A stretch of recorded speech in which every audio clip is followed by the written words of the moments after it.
Hello everyone, तो कैसे हैं आप सब लोग। मैं कुमार सुमन आपका तहे दिल से स्वागत करता हूं इनॉक्स एकेडमी के इस प्यारे से प्लेटफॉर्म पे।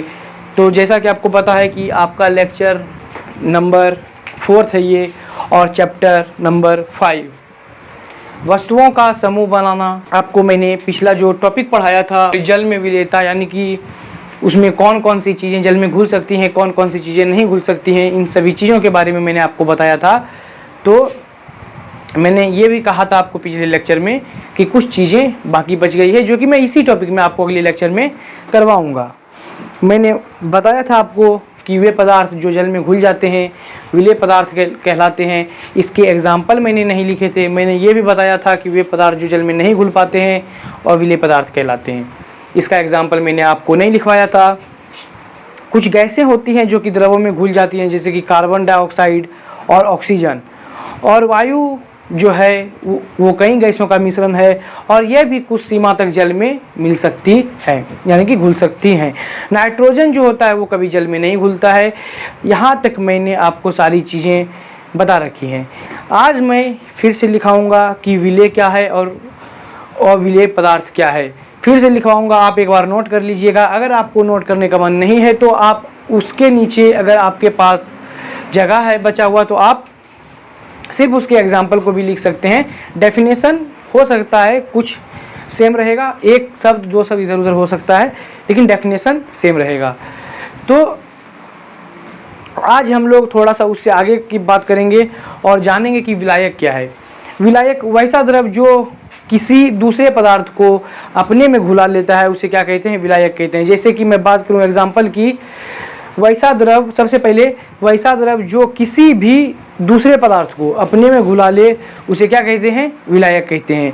जैसे एग्जाम्पल की मैं बात करूं तो सबसे बढ़िया एग्जाम्पल आपको जल देखने को मिलता है, जैसे कि वाटर कहते हैं पानी। पानी में अगर आप नमक को घोलते हैं तो वो घुल जाता है, पानी में अगर आप चीनी को घोलते हैं तो वो भी घुल जाता है।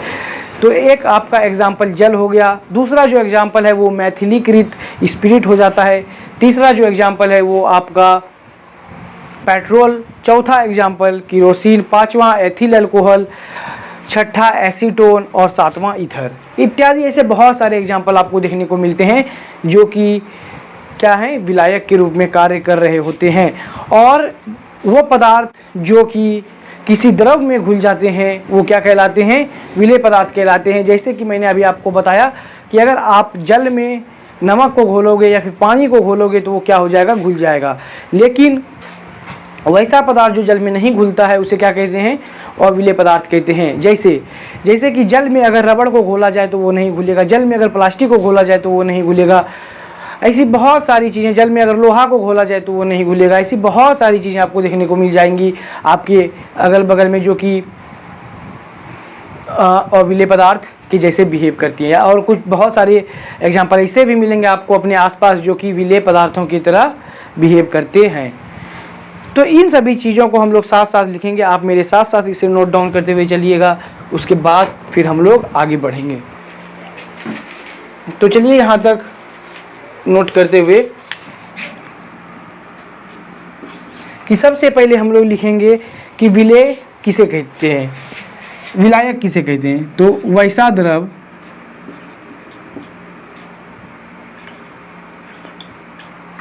द्रव जो दूसरे पदार्थों को अपने में घुला लेता है, वैसा द्रव जो दूसरे पदार्थों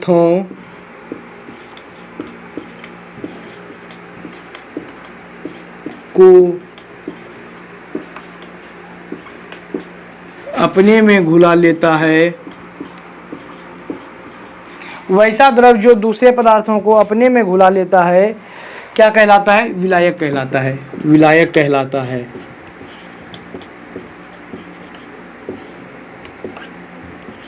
विलायक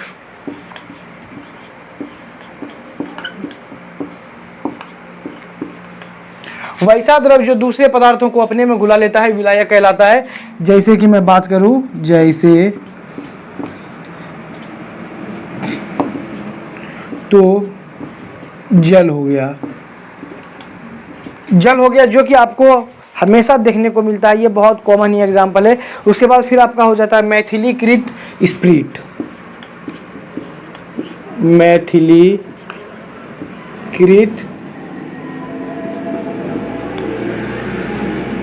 spirit.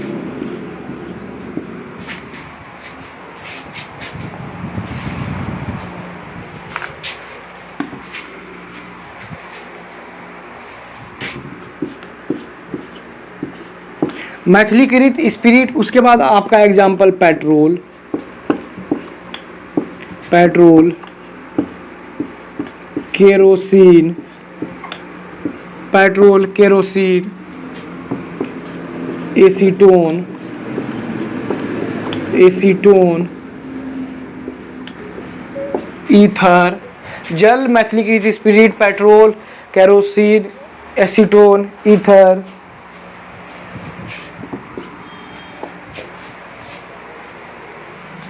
Ether, ethyl alcohol, ethyl alcohol, alcohol आदि। ऐसे बहुत सारे एग्जाम्पल आपको देखने को मिलेंगे, एथिल अल्कोहल आदि। तो ये डेफिनेशन आपको विलायक का पता चल गया होगा और उसके एग्जाम्पल भी आपको नीचे देखने को मिल गए होंगे। अब क्या है कि हम लोग बात करेंगे विलेय पदार्थ की, जो कि मैं आपको पहले लिखा चुका हूँ। तो आपका मन है तो लिखिएगा, नहीं मन है तो सिर्फ एग्जाम्पल नीचे में नोट कर सकते हैं, लेकिन एग्जाम्पल नोट करना जरूरी है, आपके एग्जाम में आ सकता है। तो यहाँ पे लिखेंगे वैसा पदार्थ, वैसा पदार्थ जो किसी द्रव में घुल जाते हैं, वैसा पदार्थ, वैसा पदार्थ जो किसी द्रव में घुल जाते हैं,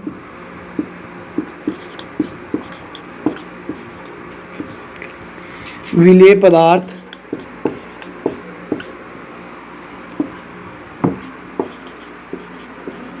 कहलाते हैं। वैसा पदार्थ जो किसी द्रव में घुल जाते हैं क्या कहलाते हैं? विलेय पदार्थ कहलाते हैं। जैसे कि एग्जाम्पल की मैं बात करूं तो ये समझ ही गए होंगे आप लोग। जैसे कि मैं बात करूं तो चीनी हो गया, नमक हो गया आदि, ये सभी आपके विलेय पदार्थ के एग्जाम्पल थे। और यहाँ पे सेम एग्जाम्पल हम लोग लिखेंगे कि वैसा पदार्थ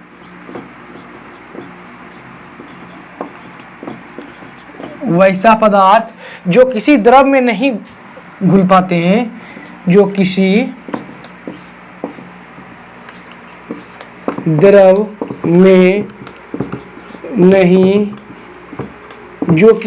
में नहीं घुल पाते हैं,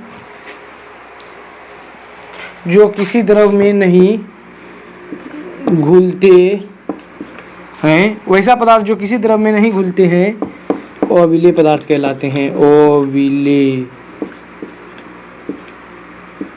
अविलेय पदार्थ कहलाते हैं, अविलेय पदार्थ कहलाते हैं।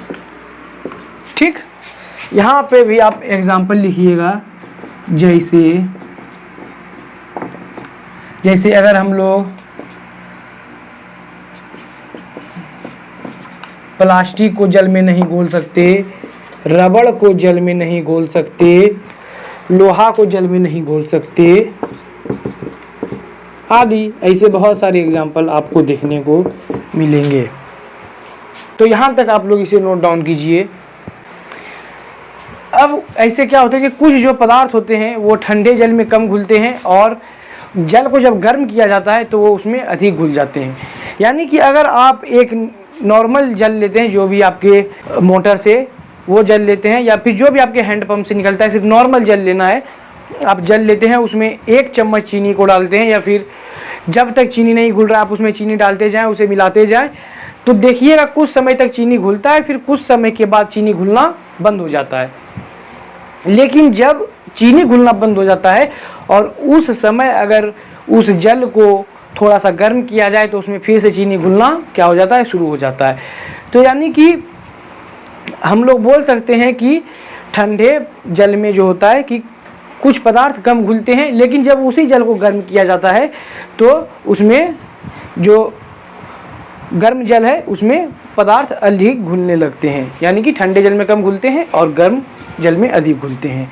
तो यहाँ तक आपको समझ में आ गया होगा। इसे लिखने की कोई ज़रूरत नहीं है, बस आपको समझ जाना है, दिमाग में याद रखना है इस बातों को, बस लिखना सब चीज़ नहीं है। क्योंकि मैं खुद देखता हूँ और अभी तक सेंस भी किया हूँ कि ज़्यादा लिखना सब व्यक्ति को अच्छा नहीं लगता है। बहुत सारे ऐसे स्टूडेंट होते हैं जिन्हें कि सब चीज़ लिखना पसंद नहीं आता है। इसलिए मैं भी कोशिश करता हूँ कि आपको जितना चीज़ हो सके क्लास में अच्छे से समझा दिया जाए। लिखने की आवश्यकता कम पड़े, लेकिन ये सभी चीज़ें आपको लिखनी पड़ेगी। ये सभी डेफिनेशंस हैं जो कि आपको अपनी कॉपी में लिखने पड़ेंगे, इसलिए इन सभी चीज़ों को आपको नोट करना है। नोट कीजिए फटाक से। उसके बाद फिर हम लोग ऊष्मा के चालन की क्षमता पे चलेंगे। अब देखिए, अगर मैं बात करूं तो ऊष्मा के चालन की क्षमता, ये जो आपका हेडिंग आएगा अगला वो होगा ऊष्मा के चालन की क्षमता।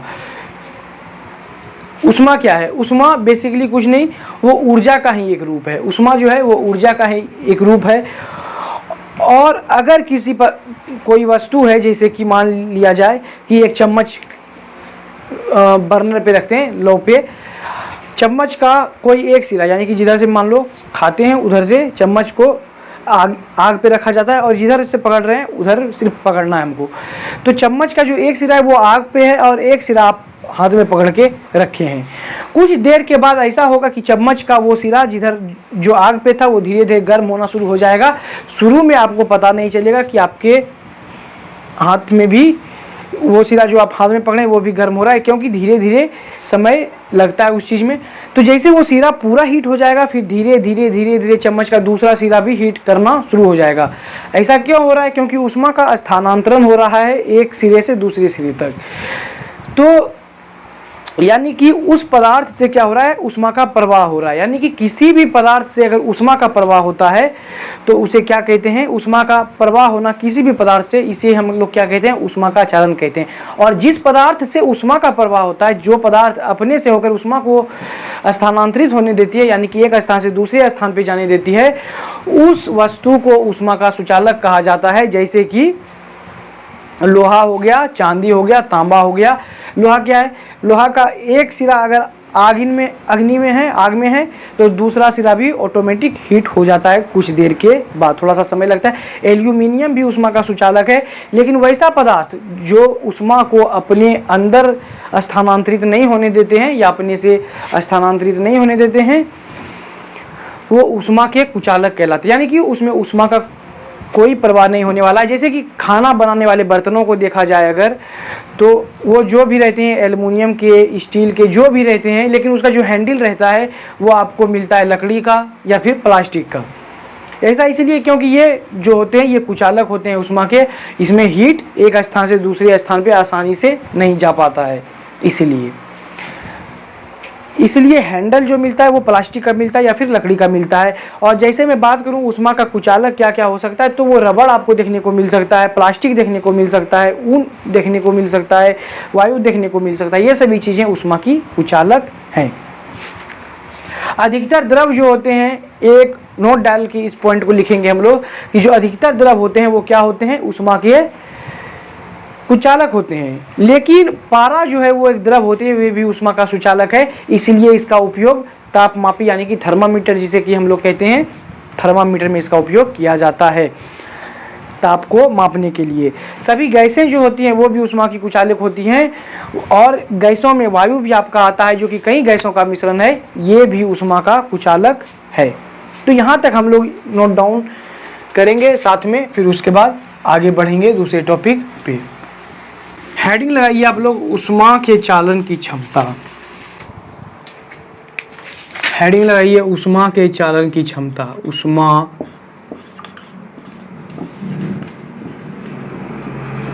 के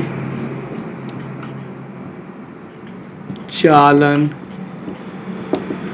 की क्षमता। ठीक, यहाँ तक। तो सबसे पहले भाई बात करें ऊष्मा की, तो ऊष्मा क्या है? ऊष्मा कुछ नहीं है, ऊर्जा का ही एक रूप है। ऊर्जा का एक रूप है। ऊष्मा क्या है? ऊष्मा जो है आपका, वो ऊर्जा का ही एक रूप है। किसी पदार्थ से होकर ऊष्मा का प्रवाहित होना ऊष्मा का चालन कहलाता है। किसी पदार्थ से होकर, लिखिए, किसी पदार्थ से होकर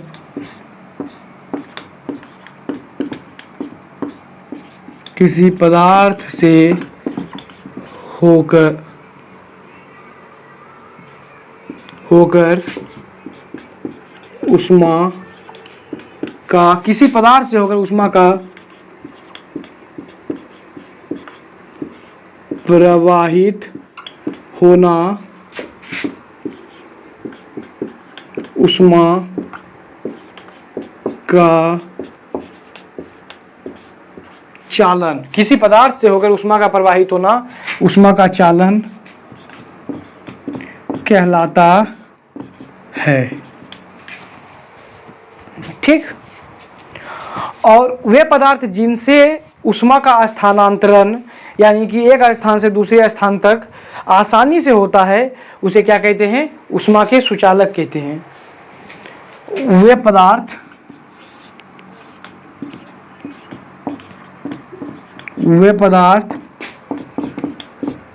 जिनसे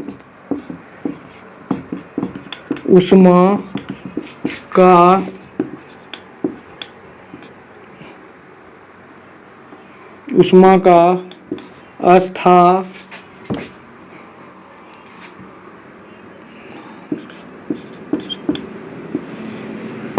वे पदार्थ जिनसे ऊष्मा का स्थानांतरण, वे पदार्थ जिनमें ऊष्मा का स्थानांतरण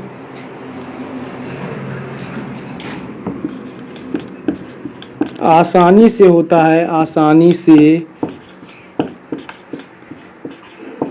है। वे पदार्थ जिनमें ऊष्मा का स्थानांतरण आसानी से होता है, ऊष्मा के सुचालक कहलाते हैं। ऊष्मा के सुचालक कहलाते हैं।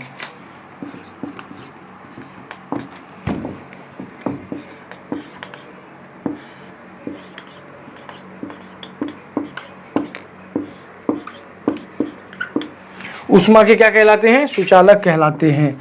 जैसे कि मैं बात करूं, जैसे लोहा, चांदी, तांबा, सोना, एल्यूमिनियम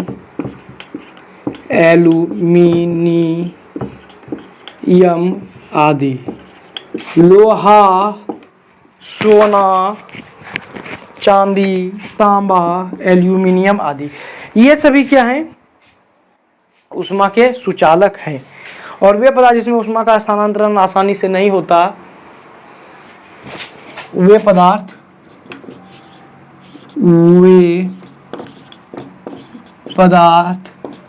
जिनमें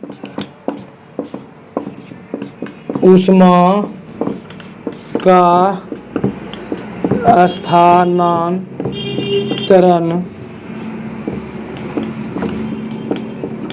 आसानी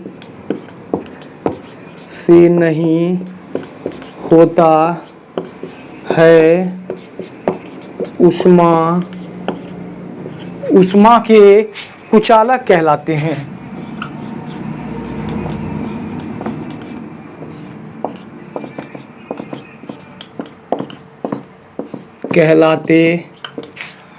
जैसे कि मैं बात करूं, जैसे प्लास्टिक,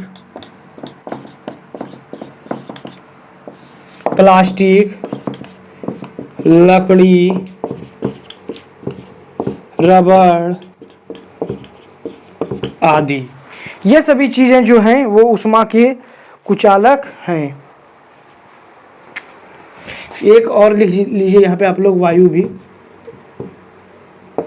रबड़, वायु, ऊन आदि, ये सभी चीजें जो हैं वो ऊष्मा के क्या हैं, कुचालक हैं। हो गया होगा आपका नोट डाउन इधर में, क्योंकि मैं साथ साथ लिखते हुए चल रहा था।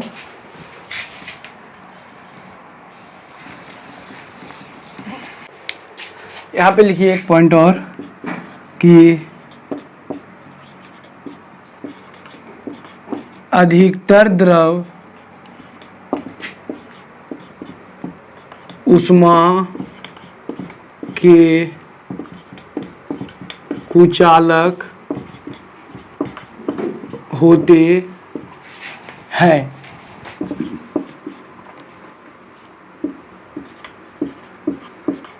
परंतु पारा ऊष्मा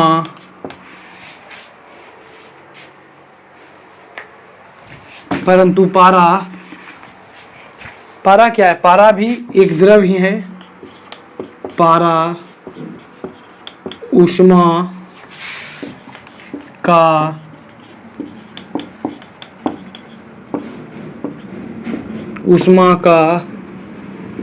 सुचालक है।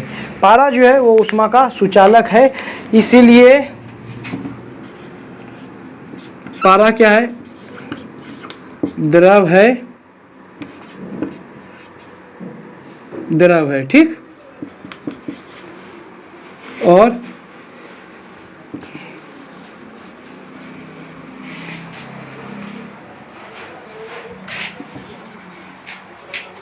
द्रव है प्लस में, इसीलिए इसका उपयोग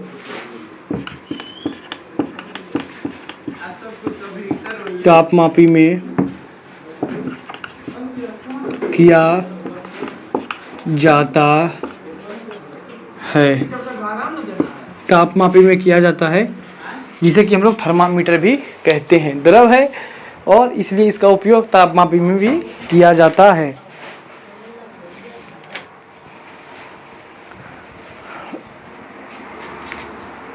एक पॉइंट और लिखेंगे कि सभी गैसें जो है, सभी गैसें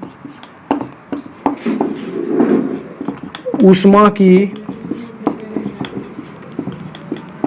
कुचालक है। सभी गैसें जो है वो भी ऊष्मा की कुचालक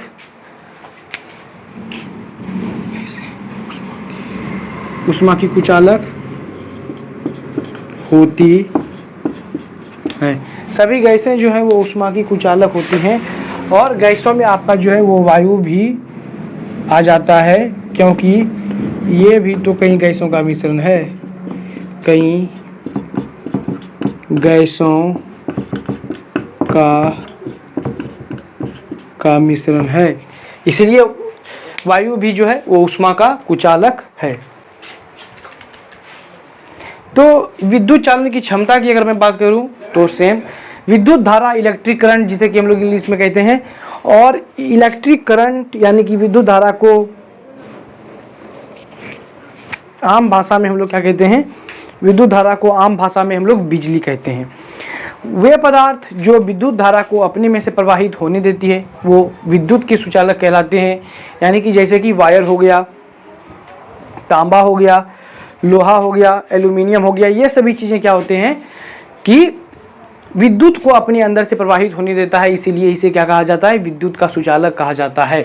लेकिन वे पदार्थ जो विद्युत को अपने अंदर से प्रवाहित नहीं होने देता है उसे क्या कहा जाता है, विद्युत का कुचालक कहा जाता है, या फिर विद्युत रोधी पदार्थ कहा जाता है। जैसे कि लकड़ी विद्युत को अपने अंदर से प्रवाहित नहीं होने देता है, और प्लास्टिक भी जो है वो भी विद्युत को प्रवाहित नहीं होने देता है। रबड़, कपड़ा, ये सभी चीज़ें आपकी विद्युत रोधी हैं, ये सभी चीज़ें कुचालक हैं विद्युत के। और जल की मैं बात करूं, जल अगर आपका बहुत ही शुद्ध है, बिल्कुल शुद्ध है, तो वो जो है आपका वो विद्युत रोधी है। लेकिन उसमें अगर जरा सी भी अशुद्धि आ जाती है तो वो चालक की तरह कार्य करने लग जाता है। वायु भी विद्युत रोधी है, यानी कि उसमें भी विद्युत जो होता है कि वो पास नहीं हो पाता है। लेकिन जब उसमें हल्की सी भी नमी यानी कि नमी आ जाती है, जब वायु में नमी आ जाती है तो क्या हो जाता है, वह नमी की उपस्थिति में विद्युत के चालक जैसा काम करने लग जाती है। थोड़ा सा इसमें रटने वाला चीज़ है भाई, रटना तो पड़ेगा।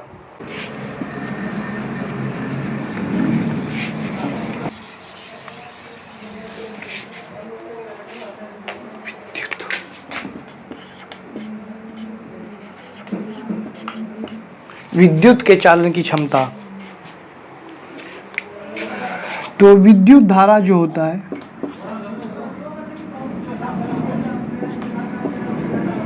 विद्युत धारा जिसे कि इंग्लिश में हम लोग कहते हैं इलेक्ट्रिक करंट, इलेक्ट्रिक CURRENT,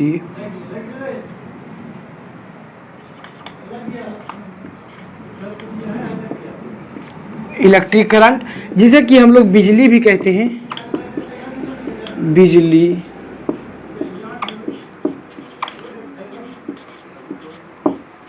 भी कहते हैं। यानी कि विद्युत धारा को आम भाषा में बिजली भी कहा जाता है। और वे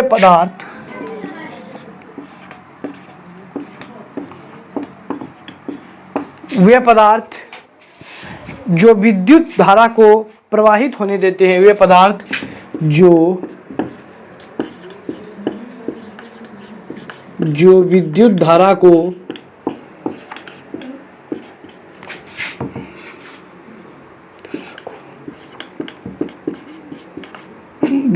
को प्रवाहित होने देते हैं,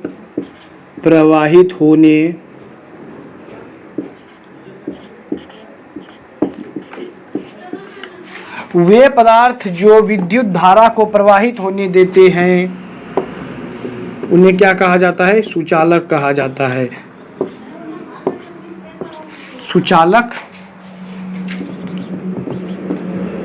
कहा जाता है। उन्हें क्या कहा जाता है, सुचालक कहा जाता है, या फिर इसे चालक कर दीजिए, चालक कहा जाता है। अभी सुचालक आपने उष्मा में पढ़ा है, फिर आप कंफ्यूज हो जाइएगा। उसे चालक कहा जाता है। जैसे कि मैं बात करूं,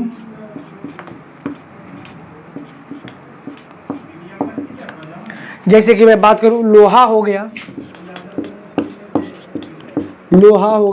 तांबा हो गया, तांबा जो कि आप जिसका तांबा का वायर भी बनाया जाता है, लोहा हो गया, तांबा हो गया, एल्यूमिनियम हो गया,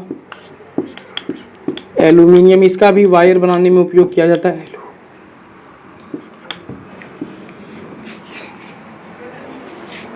एल्यूमिनियम हो गया, आदि ठीक। और वे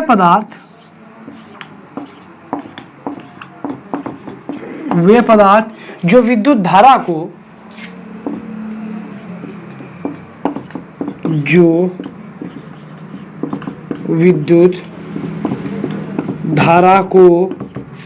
प्रवाहित नहीं होने देते हैं,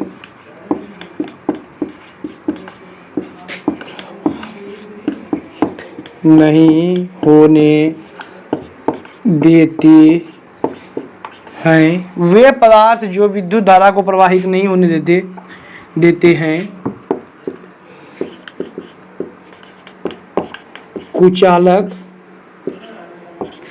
उसे कुचालक या विद्युत रोधी कहा जाता है, या विद्युत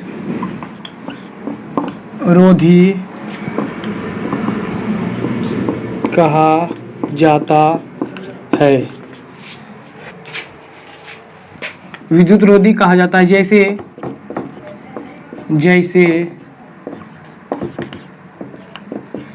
लकड़ी, रबड़, कपड़ा, प्लास्टिक आदि। ये सभी चीज़ें जो है वो विद्युत रोधी है या फिर कुचालक है। यानी कि सुचालक और कुचालक वह कोई भी पदार्थ जो अपने अंदर से ऊष्मा को प्रवाह होने दे या फिर विद्युत को अपने अंदर से प्रवाह होने दे, उसे सुचालक कहा जाता है।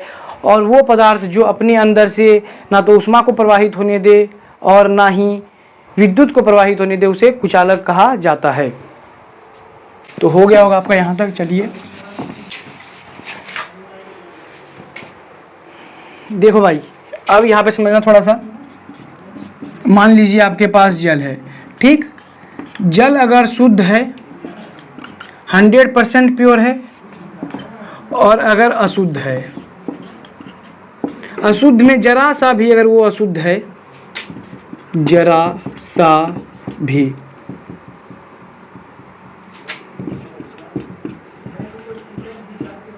जरा सा भी, अगर वो जरा सा भी अशुद्ध है, अगर आपका जल शुद्ध है पूरी तरीके से, तो ये कुचालक की तरह कार्य करेगा, ठीक। लेकिन आपका जल जरा सा भी अशुद्ध है तो ये चालक की तरह कार्य करने लगेगा।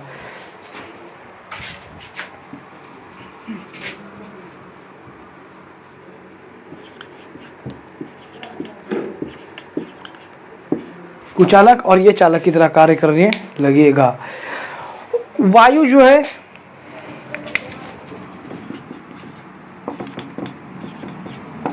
वायु क्या है? वायु भी जो है आपका, वो भी विद्युत रोधी ही है। वायु भी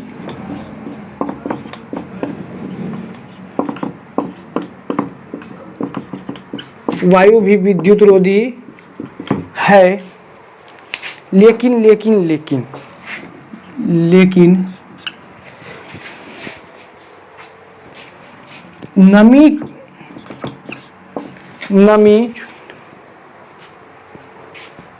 नमी की उपस्थिति अगर होती है, वायु में अगर नमी की उपस्थिति होती है तो ये फिर चालक जैसा कार्य कर सकता है। चालक जैसा कार्य, तो चालक जैसा बिहेव ये कर सकता है। यानी कि वायु तो है विद्युत रोधी, लेकिन अगर इसमें नमी देखने को मिलती है तो ये फिर चालक के जैसा बिहेव कर सकता है। तो यहाँ तक आप इसे एक बार नोट डाउन कीजिए। 2 टॉपिक बचा हुआ है, एक है चुंबक के प्रभाव और एक है वर्गीकरण के लाभ। क्यों हम वर्गीकरण क्यों करते हैं या फिर वर्गीकरण की आवश्यकता क्यों पड़ती है, ये मैंने आपको पिछले 2 चैप्टर में भी बता दिया है। वहाँ से भी आप कुछ चीज़ों को कनेक्ट कर सकते हैं यहाँ पे, और ज़्यादा कुछ नया नहीं है, बस पुरानी चीज़ों को ही बदल के उसमें जो भी डेफिनेशंस होते थे उसको बदल के थोड़ा सा कुछ नया करके थोड़ा सा दे दिया है, बस और कुछ नहीं। सारी पुरानी बातें ही हैं। जो चीज़ ज़रूरी है मैं वही लिखवा रहा हूँ, जो ज़रूरी नहीं है वो नहीं लिखवा रहा। लोग जो कुछ भी कहते हैं उनके ऊपर कि फ़र्क तो बहुत पड़ता है फिर भी लोगों को कहने देते हैं, फ़र्क तो बहुत पड़ता है फिर भी लोगों को कहने देते हैं, हर किसी को नहीं समझा सकते इसलिए अब रहने देते हैं। मोड़ नहीं सकते किस्मत को अपनी तरफ, मोड़ नहीं सकते किस्मत को अपनी तरफ, इसलिए वक्त के साथ खुद को बहने देते हैं। जवाब देने के लायक अभी नहीं बने हम, जवाब देने के लायक अभी नहीं बने हम, इसलिए खुद को थोड़ी तकलीफ़ सहने देते हैं। तो मिलते हैं आपसे अगले लेक्चर में। तब तक के लिए पूरे लेक्चर को रिवाइज़ करके रखिएगा, अच्छे तरीके से पढ़ के रखिएगा। तो see super soon in the next lecture. मिलते हैं आपसे अगले लेक्चर में। तब तक के लिए बच्चों थैंक यू, पढ़ते रहिए, मस्त रहिए। आपसे मिलते हैं अगले लेक्चर में। Okay bye. तब तक के लिए पूरा कॉन्सेप्ट को रिवाइज करके रखिएगा। Okay bye, thank you, love you all.